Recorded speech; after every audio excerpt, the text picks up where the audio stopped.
People often remember their history lessons as full of dates and battles, kings and queens, facts and figures.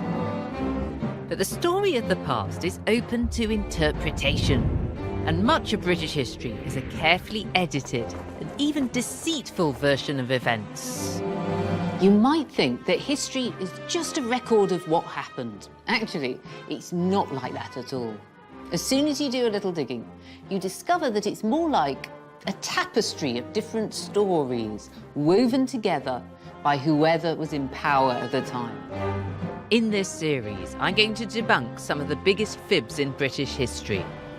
In the 15th century, the story of the Wars of the Roses was invented by the Tudors to justify their power, and then immortalised by the greatest storyteller of them all, William Shakespeare. Now is the winter of our discontent. In the 17th century, politicians and artists helped turn a foreign invasion into the triumphal tale of Britain's glorious revolution. Hello! Woo-hoo! And in this programme, I'll discover how in the 19th century, a British government coup in India created the British Raj and was heralded by the Victorians as the civilising triumph of the empire. In 1877, Queen Victoria got a promotion. When she was made Empress of India, she was now up there with emperors like Alexander the Great or the Caesars, the most powerful potentates in history. But Victoria's promotion wasn't just an expression of Britain's military might. With Victoria as its motherly figurehead, Britain was cooking up a new imperial vision. Tyranny and exploitation were things of the past. This would now be a caring empire, driven by core Victorian values of honour, respect and justice. Or so the story goes. With history, the line between fact and fiction often gets blurred.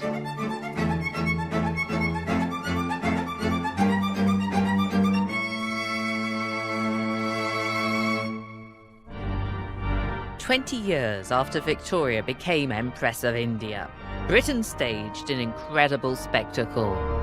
On the 22nd of June 1897, the nation celebrated her Diamond Jubilee. Victoria was now the longest-serving monarch in British history. 300,000 people had lined the streets to watch the Queen making her procession from Buckingham Palace all the way up here to St. Paul's Cathedral. Every minute of the day was very tightly timetabled.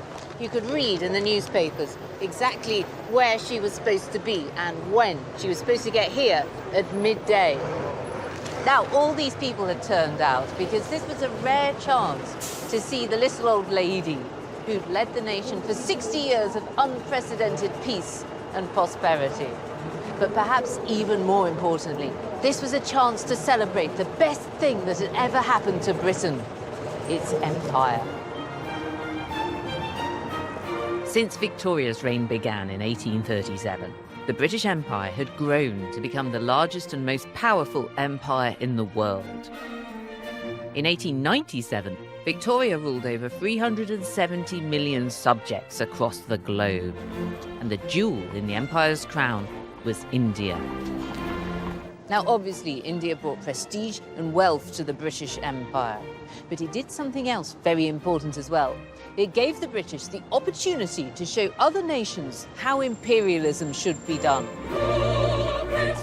Victoria's Jubilee was a great excuse for a national slap on the back to celebrate Britain's imperial ideals of fair play, justice and honour. Little mentioned that the British were invaders in foreign lands, that India had been won by fighting bloody battles against Indian resistance. This history of Victoria's reign was published in Jubilee year 1897, and the writer brings the story of empire right up into the present. He claims that all the Indian people in London for the Jubilee celebrations were delighted to be here.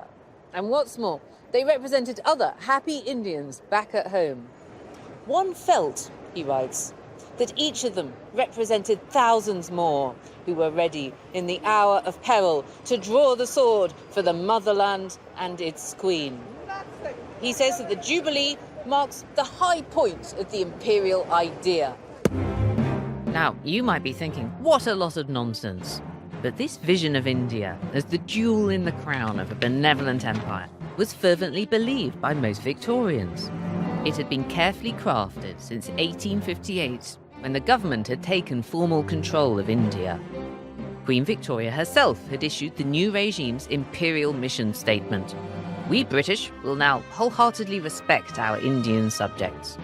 India will share all the benefits that have made our tiny island nation great. A history of aggressive conquest and exploitation was being moulded into an uplifting story to justify the empire. It began here in Kolkata, where the British had made their Indian base in the late 18th century. Looking at a map of India, you might think that Kolkata, or Calcutta as it used to be known, is a bit of a funny place to choose for an imperial capital. It isn't bang in the middle like the really ancient city of Delhi. That was a much better place for dominating the subcontinent. But when the British first set up shop in the 18th century, they weren't intending to dominate the subcontinent at all. They'd come here to get rich through trade, and for that, Calcutta suited them perfectly.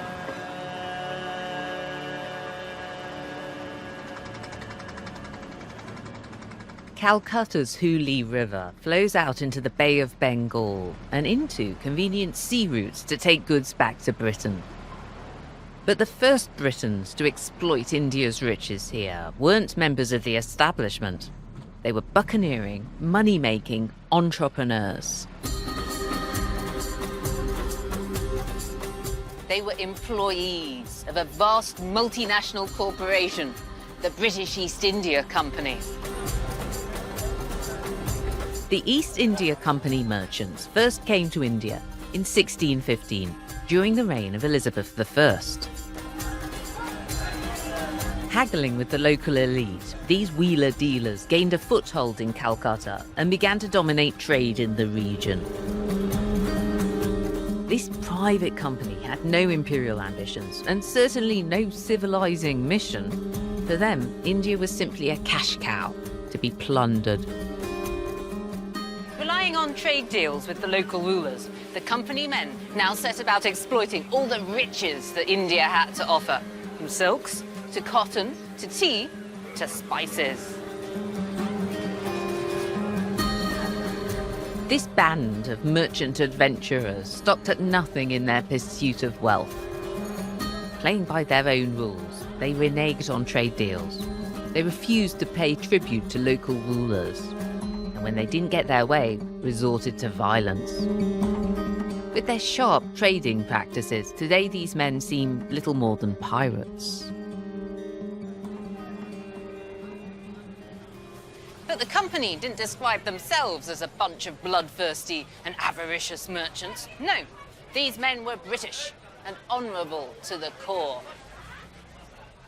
The company's official title made this explicit. They called themselves the Honourable East India Company. And they went to great lengths to engineer a facade of British respectability. And they built monuments like this, an almost exact replica of the Church of St. Martin's in the Fields in Trafalgar Square. In fact, St. John's Church also housed the East India Company's first council chambers, where these Anglo-Indian merchants could discuss their real interests, making money. And they were quite successful. By the late 18th century, they were like independent rulers of large parts of India, with their own private army of Indian foot soldiers or sepoys.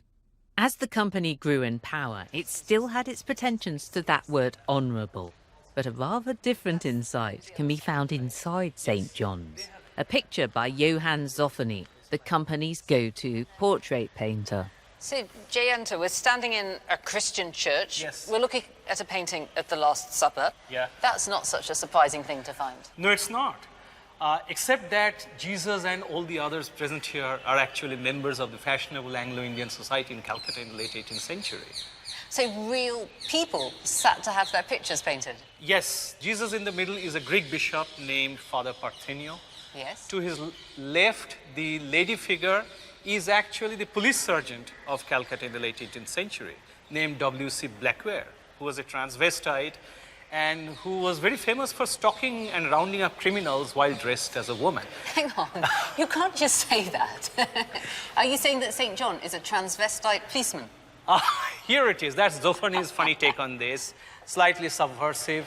Okay, and who else? This bearded guy sitting on the right foreground with this dagger showing up on his waist, he's a Judas here. Oh. He's actually an auctioneer named William Tulloch. He looks pretty unhappy. He looks pretty pissed playing Judas here. All the others, they are all company men, powerful and influential. Isn't this bordering on sacrilege, though? You've got to be pretty arrogant to depict yourself as an apostle. I guess you can say that, but that arrogance comes from the actual power wielded by these people because they are not only making money doing commerce, but they are also ruling the roost in politics and administration. They called themselves the Honourable East India Company. yes. They weren't honourable from our point of view today at all. How do you explain that? Well, it's part of the self-image which the British created for themselves in order to feel good about their enterprise, which was really about commerce and money making. And they were actually portrayed by fairly influential intellectuals at that time as honourable, like David Hume, whose volumes on the history of England portrays these people as very honourable, holding up the British values. And Hume actually says somewhere in those volumes that the reason why they could transform themselves so quickly from a trading enterprise into such a powerful political entity was the strength of their character. Endorsed by the likes of David Hume, the company men ruled India with little accountability. And the British government was happy as long as the money kept rolling in. Because the British East India Company profits enriched the British economy by £67 billion a year in today's money.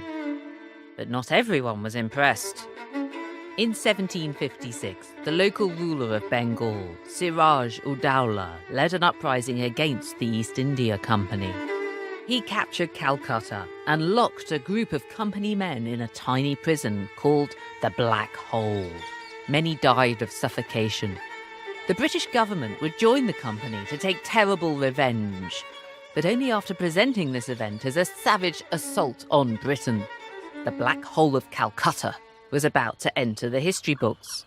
To the memory of the 123 persons who perished in the Black Hole prison. Now, British people will have heard of the Black Hole of Calcutta, but what really was it? Now, the only account of a survivor, of a first-hand account of that, is from a British general called John Holwell, who was in that room. What sort of detail does he give us in his account? John Holwell is fairly graphic in his details. I have an extract here from the Chambers Edinburgh Journal. This is Holwell's quote.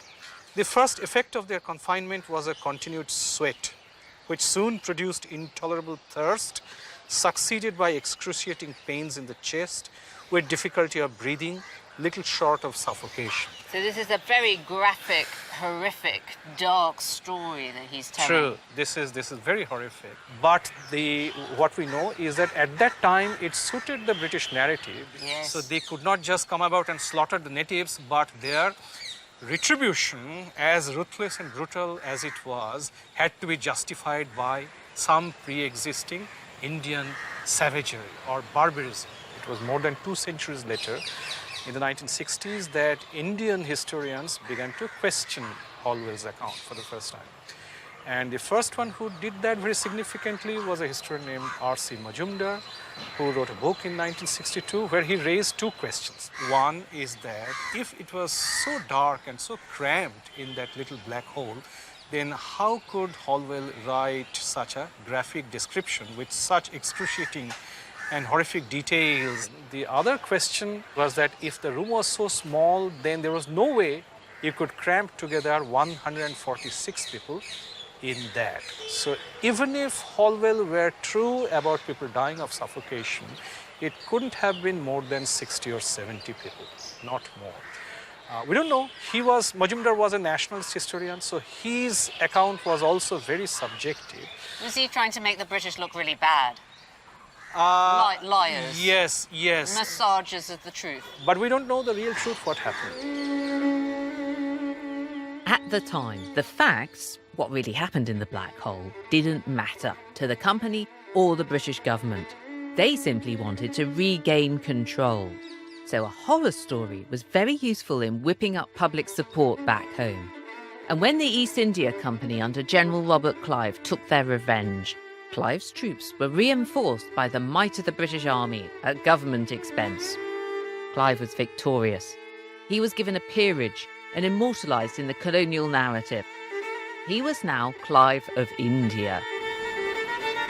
But British faith in the East India Company had been shaken. The problem was that the company had stopped making a profit. Re-establishing control of Calcutta and Clive's other military manoeuvrings had cost an awful lot of money.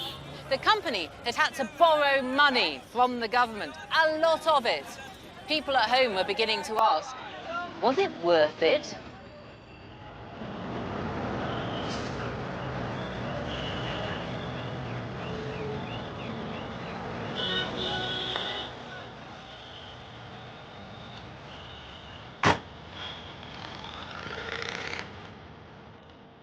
The company's honourable status was in doubt. While it was being bankrolled millions by the government, company men like Clive were getting rich and throwing their money around. For many, they were no longer seen as the best of British, but more like Oriental tyrants, corrupt and abusing their power. Clive had amassed a personal fortune of £4 million in today's money. This immediately made him one of the richest men in the country. And he wasn't alone. There were other ex-East India Company men coming back to Britain with these huge piles of cash. And they were ready to splash it about on buying property and power.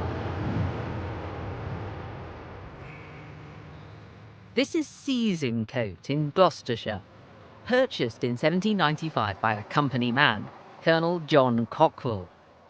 After his death, it was then embellished with this extravagant Indian facade by his brothers, also company men, Charles and Samuel.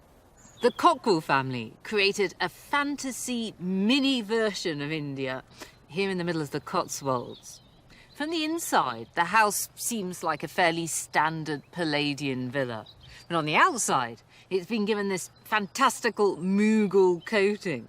There are Muslim architectural features, like the green dome on the top and the minarets, and these very distinctive, deeply overhanging eaves. But then again, there are also Hindu features in the architecture, such as the octagonal columns, each side of the door, and at the top of the columns, a little decoration of a lotus flower. But then again, on top of that, there are the architectural jokes in the corners, above the arch up there. Well, we've got some Union Jacks. With its mashed up Muslim and Hindu features, a visitor from Georgian India would have thought there was something a bit odd about this place. But imagine what the Gloucestershire neighbours must have thought. To them, it must have looked totally alien. Like many company men, the Cockerells had come back with delusions of grandeur to match their wallets. For the old establishment, these men were now seen as corrupt upstarts with ideas above their station. And in the popular press, they were satirised by cartoonists like James Gilray and labelled as nabobs, a perversion of the title Nawab, an Indian ruler. Andrea, what was the problem with these East India men coming back to Britain? Why were they so disliked? Well, part of it was a little bit of wealth envy. They were coming back with massive fortunes, buying their way into local society, throwing their money around. But it went a lot deeper than that.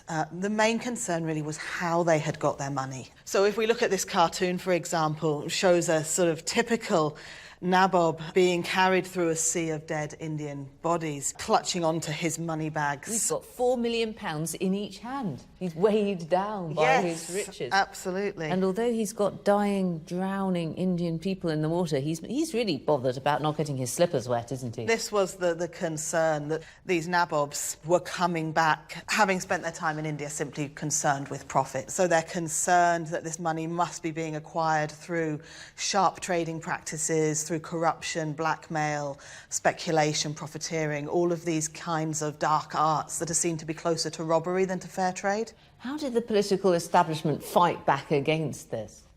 Well, the main way they fought back was by impeaching the Governor-General, Warren Hastings.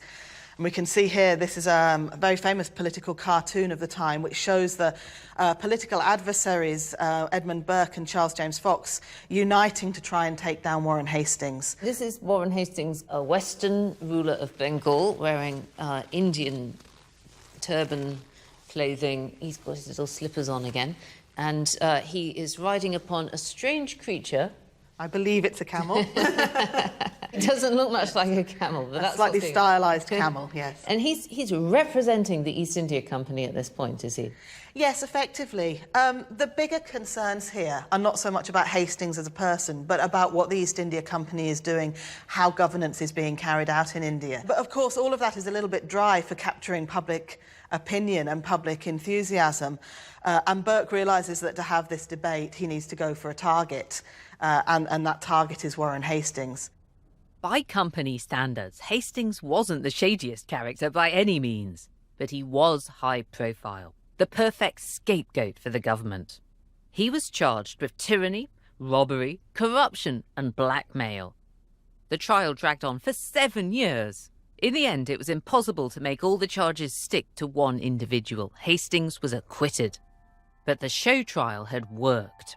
The East India Company had been discredited. The government was waking up to the dire situation in India. In future, company men would be kept in check. In 1784, the government passed an act. Its full title makes it pretty clear what it was all about. It was an act for the better regulation of the affairs of the East India Company. The cosy relationship between the company and the British establishment was on the turn. The merry band of merchants were now depicted as rather too merry. Drunkards who'd succumbed to the vices of the Orient and grown too close to the locals and their culture. Take, for example, the rather fabulously named James Achilles Kirkpatrick. This is his memorial in St. John's Church. He was a lieutenant colonel for the company, and he had a Muslim wife and Muslim children. There was a boy, Ghulam Ali, and a girl, Noor and Nisa. He was obviously perfectly happy with the situation. But not everybody was. Shortly before Kirkpatrick's death, his children came to live in England. And there they were given new names for their new life. Here's the record of their baptism. Ghulam Ali became William George, and Noor and Nisa became Catherine Aurora. Must have been confusing for the poor kids.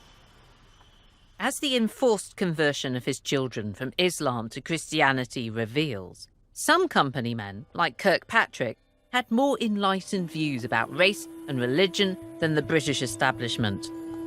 At the end of the 18th century, the government began to think that the company was growing degenerate, corrupted by the influence of native religions. The most dangerous of all, Hinduism. Hindus made up 90% of the 250 million strong Indian population. The British called the country India, but its ancient native name was Hindustan, land of the Hindus. Ever since the British had arrived in India, they'd struggled to understand Hinduism. With its, to them, exotic gods and goddesses, more than 1 million of them, and its confusing caste system. But at least the earlier visitors in the 18th century had a go at appreciating it. For example, the Scottish historian William Robertson thought that Hinduism expressed the sophistication of Indian culture. He wrote that the Indian people had made more progress towards civilization than any other people. Robertson's opinions reflected a certain 18th century view of India's culture as exotic, fascinating, even praiseworthy. By the 19th century, though, many British people reviled Hinduism. The ancient custom of sati, for example, of burning a man's widow after his death, seemed shocking. It had been East India Company policy not to rock the boat, not to interfere with native beliefs. But now the British establishment was taking a very different view. Historians were now totally disrespectful of Indian culture. In fact, they were horrified by it. For example, James Mill wrote a wildly successful history of India, and he doesn't have a good word to say about Hindus. He thinks they're full of antisocial passions and malignity, but at the same time, they're cowards. This people run from danger with more trepidation and eagerness than has been ever witnessed in any other part of the globe. The funny thing was that James Mill had never been to India. He probably hadn't even met a Hindu. And then we have the evangelical historian Charles Grant. He too thinks that the natives are extremely depraved, but Mr. Grant has a solution. He thinks it's the introduction of our light and knowledge among that benighted people, especially the pure, salutary, wise principles of our religion. Grant's history became a Bible for missionaries. And James Mill's, well, that became the standard textbook for any young company official going out to India. In fact, Mill was even employed back in Britain to oversee the education of new recruits. The anti-Hindu propaganda in these history books helped justify the government's assault on the East India Company. It opened the way for more direct meddling in the affairs of India. The British government claimed that they were protecting company men from further pollution by immoral practices.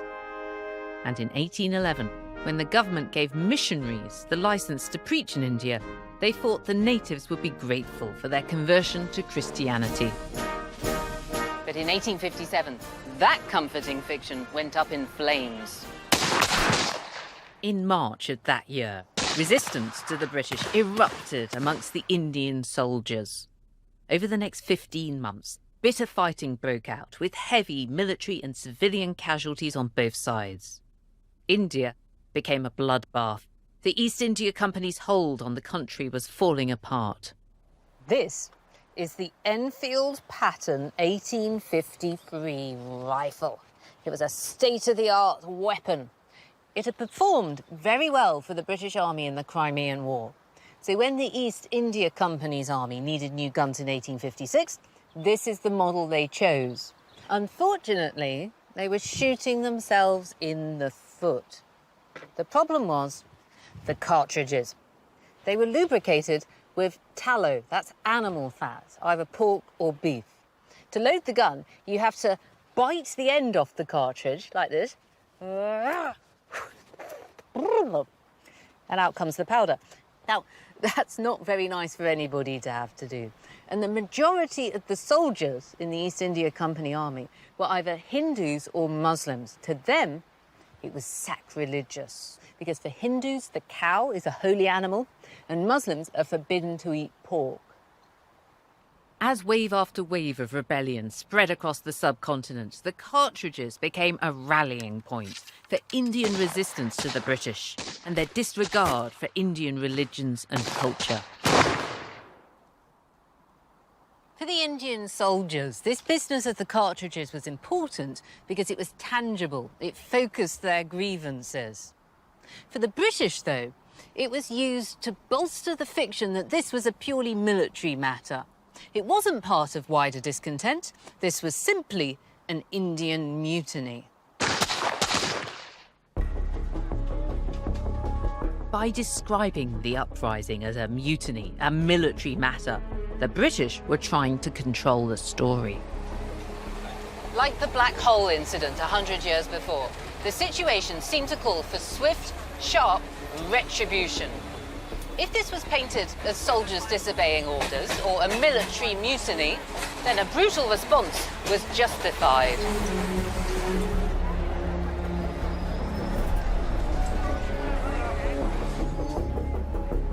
This is Barrackpur, just outside modern Kolkata. In Hindi, Barrackpur means the city of barracks. And in 1857, this was the site of an East India Company army base. The Indian uprising began here, as did the British decision to call it a mutiny. I'm going to see the statue of an Indian soldier who's said to have started the rebellion, Mangal Pandey. It was 29th of March, 1857, that he came out of his barracks with his red coat, the hat, but significantly not the pantaloon, but the traditional Indian dhoti. Oh, so the top half was British, Yeah. and the bottom half was Indian. That might be indicative of something, Something's that going I'm on. going to revolt against the British. And what happened? Then one of the British officers came forward, but Mangal Pandey shot him, but he missed. A second British officer came and he ordered the sepoys to come out to help them. But most of the, Indian sepoys, they didn't, come out to help him. Nobody came. Yeah, The no, other sepoys didn't come. No, didn't come. Yeah. Then the third officer, who was the commanding officer, he came and he called the sepoys to come out or he will shoot them. Then the sepoys came, but when Mangal Pandey saw that, then he shot himself. He was injured seriously and he was arrested, and after that he was hanged under this banyan tree. It sounds to me like this really was technically a mutiny. He broke the rules of being a soldier. Yeah, in the British eyes, of course, he did. But from the Indian point of view, this was a just thing. It is the result of the colonial exploitation of India by the British. And when did Indian historians themselves start to come out with their own version of what happened? It was a person called V.D. Savarkar who wrote a book in the early 20th century, and the name of the book is First War of Independence. Now here also, not Indian mutiny or Indian revolt, Indian War of Independence. Still now, in school books, in textbooks in the colleges, Mangal Pandey is regarded as the first martyr of the Indian independence movement. Do you think that this whole event, call it a mutiny, a war, whatever you like, it's a really fascinating case study for historians, isn't Sure, it? it is. You have to see the whole thing in the perspective of the time. Visiting Barrackpur today with the crumbling ruins of the military barracks around the cherished memorial to Mangal Pandey, history is on the side of the sepoys. But in 1857, it was a very different story. Back then, today's heroic freedom fighter was portrayed by the British establishment as a drug-crazed villain, disobeying orders, the ringleader of a mutiny. As the resistance quickly spread across the country, Remember Mangal Pandey became the Indian resistance cry.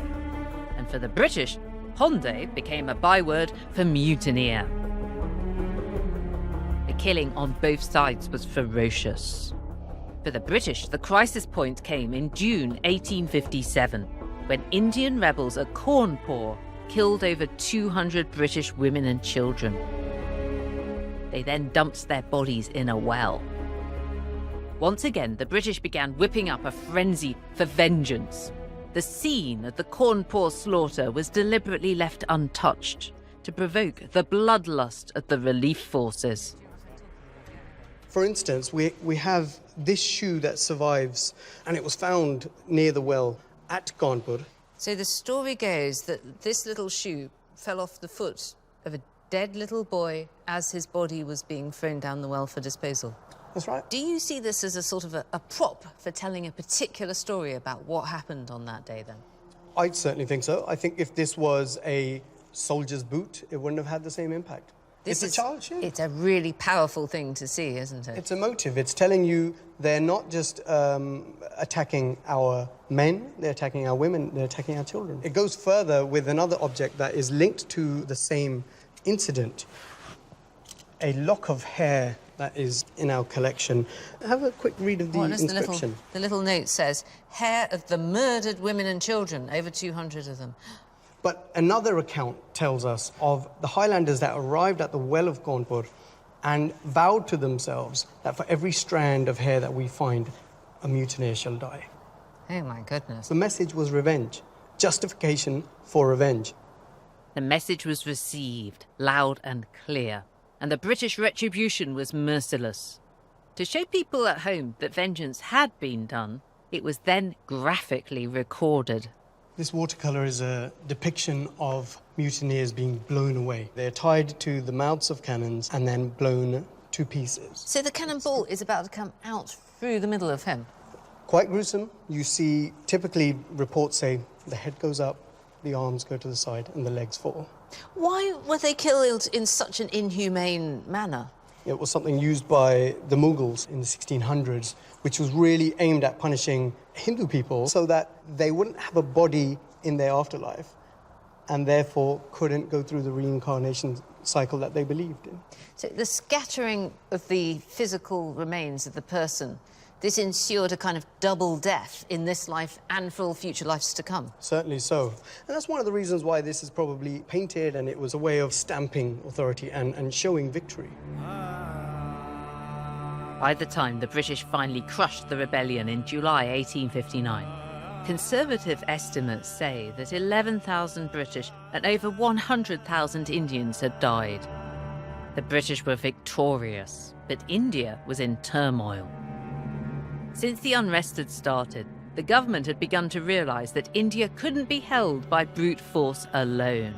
Britain needed to start winning over Indian hearts and minds. The government decided to begin a new chapter for British rule in India. In 1858, the East India Company were told, "You're fired."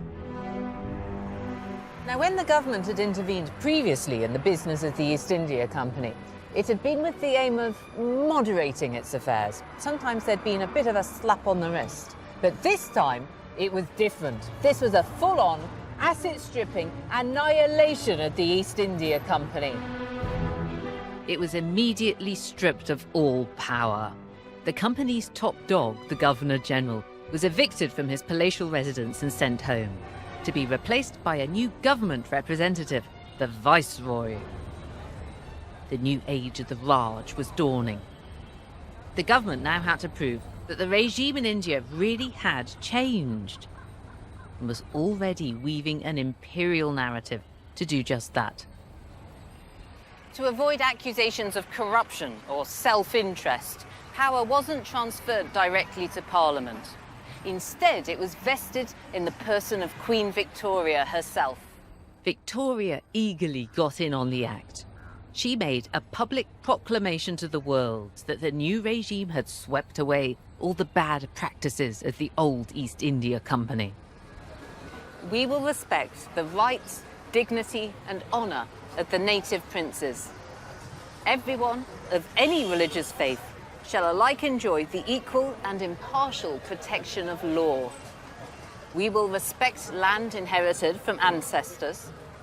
Our earnest desire is to stimulate the peaceful industry of India, to promote public works and improvements. Their prosperity will be our strength. Victoria's proclamation was a masterstroke. It transformed a government coup into a moral mission to improve the lives of all Indians.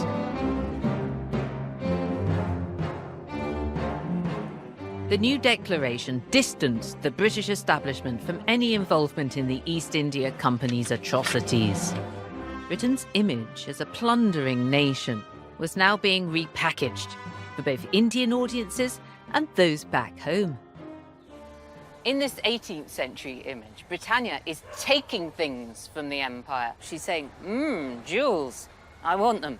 And even her lion is looking greedily at the ropes of pearls. But in the 19th century image, the relationship is the other way round. In this picture, Victoria is giving something to her grateful imperial subject.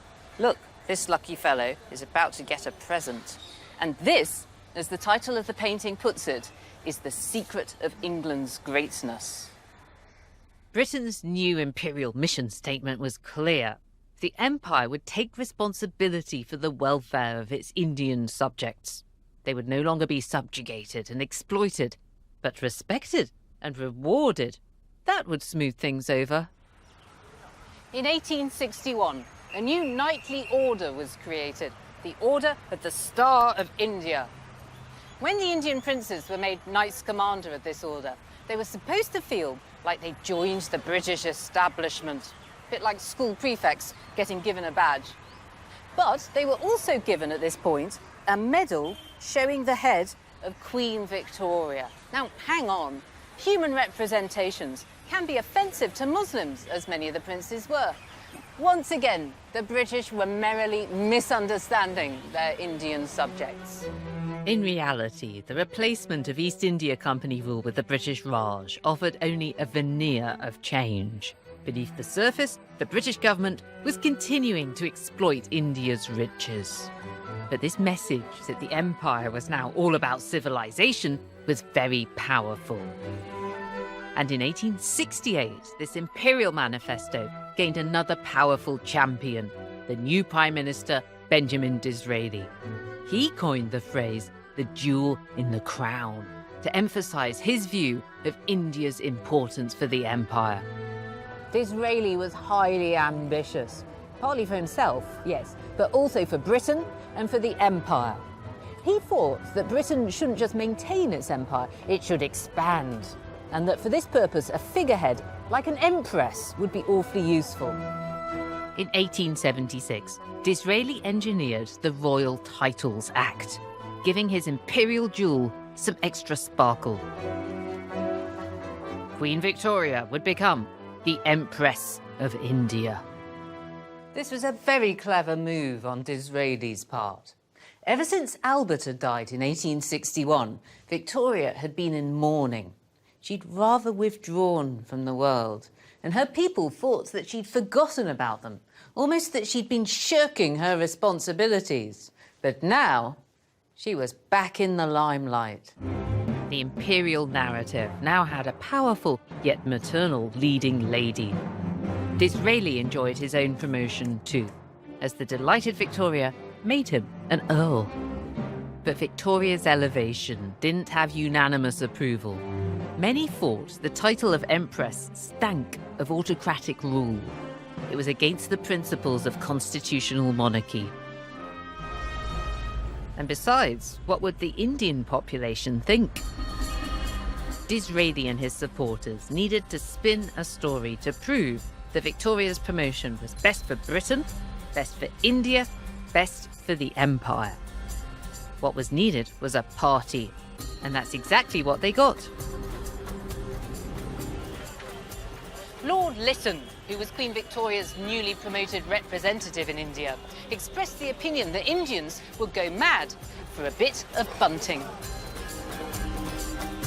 There were immense cultural differences, but both Indians and the British revelled in pageantry and spectacle. Celebrations were to be held across India, and there would be one show-stopping event. It was decided that the celebrations weren't to be in Calcutta, but here in Delhi. Because this wasn't just a party, this was a cleverly crafted statement of propaganda. The choice of Delhi was highly symbolic. For centuries, Delhi had been the capital of the great ruling Indian dynasty, the Mughals. It was still full of magnificent buildings signifying their power. By situating themselves amidst all this grandeur, the British were claiming that they were the natural successors to a mighty empire. Delhi had also played a central role in the so-called mutiny. The rebels had made their stand alongside the last Mughal emperor, here in his Red Fort.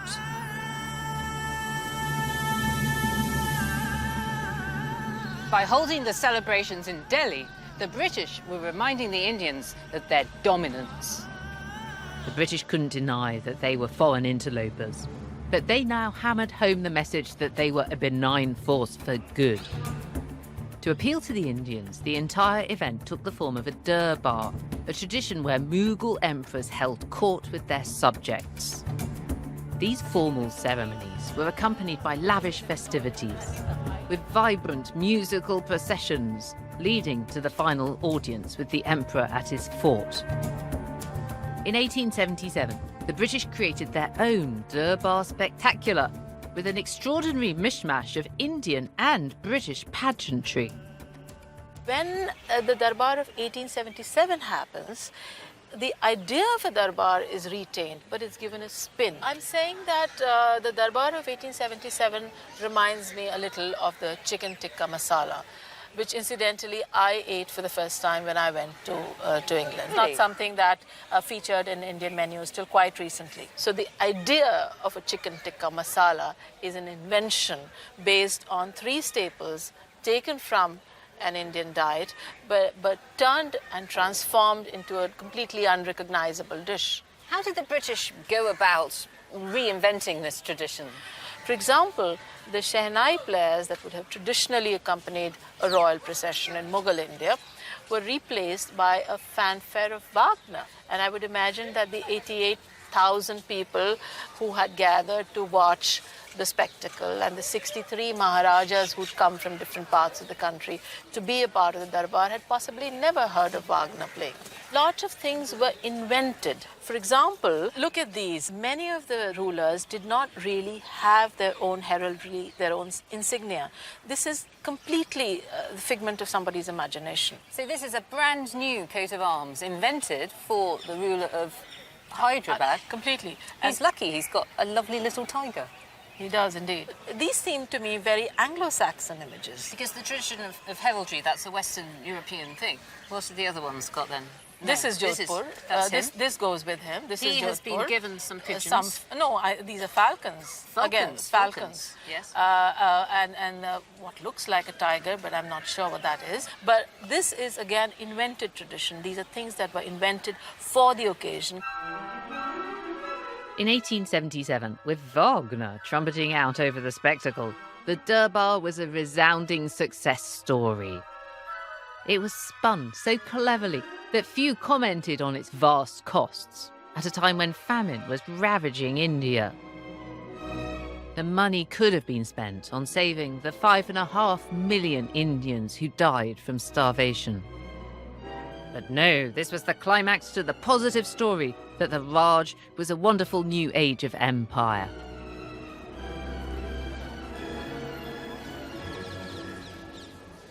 At the finale, a proclamation was read out. It was from the Queen. "We trust," it began, she's using the royal we, "that the present occasion may tend to unite in bonds of close affection ourselves and our subjects.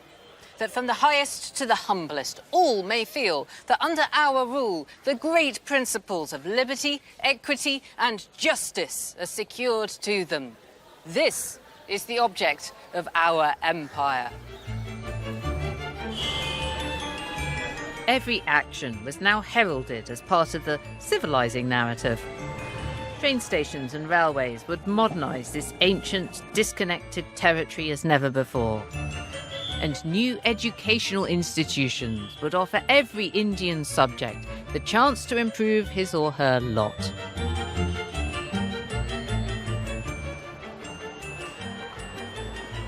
Educating the natives was a key part of the mission of empire, at least according to Thomas Babington Macaulay, politician and historian.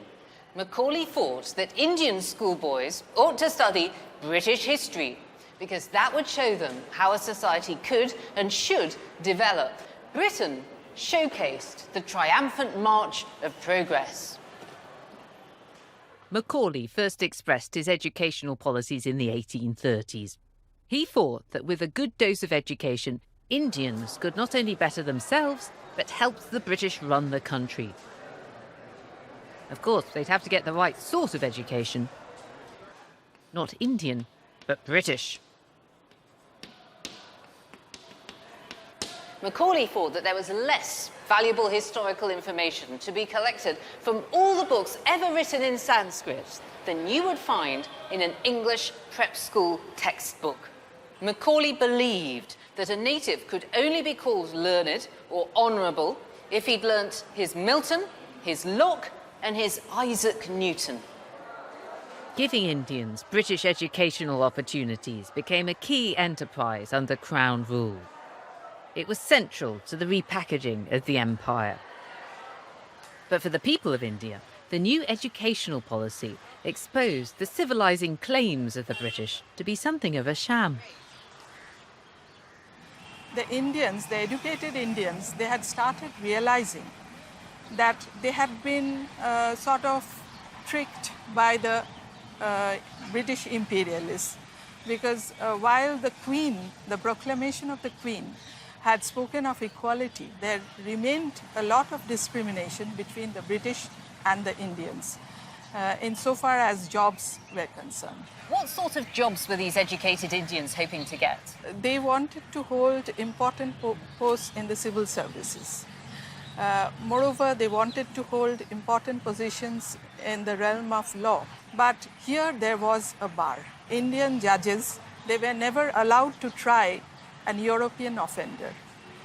The European offender was exclusively tried by a British judge or an European judge. So we have the rhetoric of empire, Yes. very clear, but Yes. the reality is quite different. It was definitely different. There was a glass ceiling, and beyond that limit, the Indians could not cross over. In 1883, there was a move to smooth over the cracks. C.P. Ilbert, a member of the Calcutta Law Council, put forward a motion to give Indian judges the right to try British individuals. But that didn't go down very well either. It disturbed the Anglo-Indian community because they shuddered at the very thought of their trial under an Indian, a brown judge. So there was a white mutiny against the Ilbert Bill, and ultimately the bill was defeated. Would you say that the Ilbert Bill then was the last straw for educated Indians? They got fed up with the empire? Yes, that was the last straw on the camel's back. For many newly educated Indians, the rejection of the Ilbert Bill was evidence that Victoria's proclamation was little more than a pack of lies. The imperial mission was having a rough ride in India, but one person remained true to the new story of a benign British empire.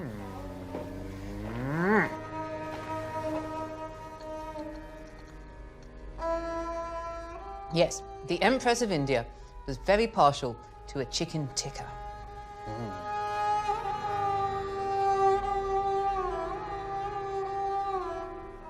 Victoria may never have visited the jewel in her crown, but she did create a tiny slice of India on the Isle of Wight. At her holiday home of Osborne House, she created a special Indian room, the Durbar Room. It was put together by Indian craftsmen under the supervision of Rudyard Kipling's grandfather. Victoria couldn't go to her Durbar, but with her new room, the Durbar had come to her. And she was far better informed about India than most of her British subjects. In the late 19th century, most Britons had never met anybody from the subcontinent. But a growing number of Indians were now making Britain their home. In 1889, Britain's first purpose-built mosque was constructed to cater for this growing Indian population in Woking. And it's here that I'm meeting Shrabani Basu, who's researched the life of a man who fired up Victoria's passion for India, Abdul Karim. Here we've got Abdul Karim looking terribly grand. What are all these medals that he's wearing here? Well, she gave him land and titles. He had every title, just stopped short of a knighthood, actually. He's quite the aristocrat in his sort of study, at ease, looking extremely distinguished, if I might Absolutely. be And so there's a bold. photo of Queen Victoria there. And a photo with the Queen on the table there. Is he just a sort of token gesture to bolster the idea that she's this benign Empress of India? You know, it started like that. He was sent to her as a Jubilee present, as a servant, to stand behind her at table, just look grand, and wait on her. But this relationship developed. Within a year, he's become her private teacher, her munshi. And for 13 years, he taught her Urdu. And by the end of her life, she could read and write Urdu. She loved showing off. She would invite royalty from India and, say a few lines in Urdu.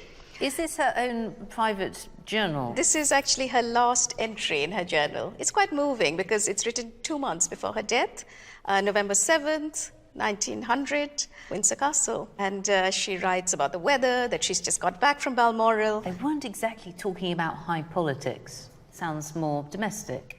It is. The journals show a domestic side, but we know that she took a keen interest in Indian politics. And this is coming from Abdul because of the letters she writes to the Viceroy, in which she asks detailed questions about riots, tension between Hindus and Muslims, and she even offers some solutions. She says, the Hindus have so many festivals. Why can't they just postpone one of their festivals so they don't clash during Muharram? And the poor Viceroy, Lord Lansdowne, he writes back, postponing a Hindu festival would be like changing the day for Christmas. So she's a little bit naive, but she's trying very hard. Victoria was taking her symbolic empress role rather too literally, and the British establishment were not amused.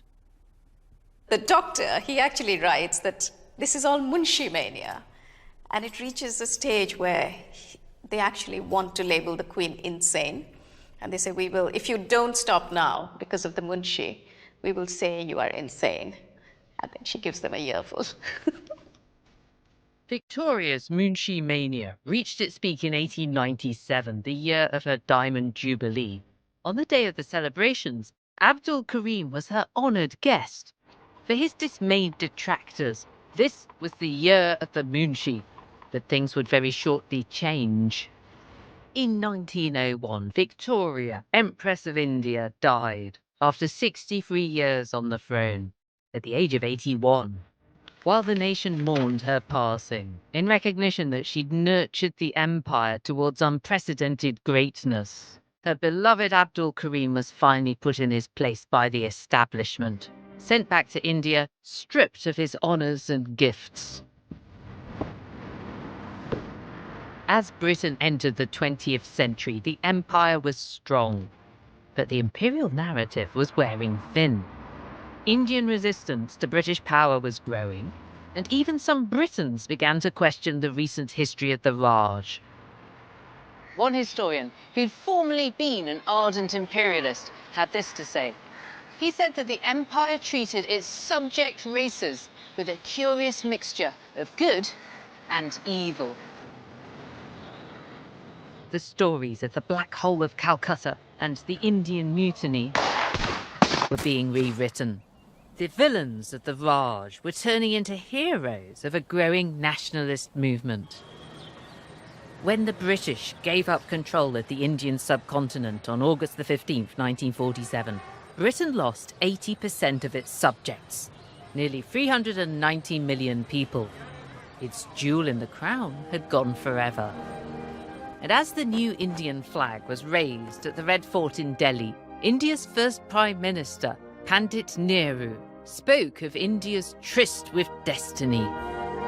History begins anew for us, the history which we shall live and act and others will write about.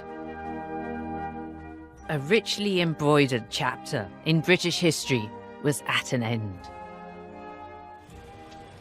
In this series, I've tried to tell you how stories from history change according to who's telling them. But don't think that I've given you the definitive version, because I promise you that in years to come, a different historian will be telling you a different tale.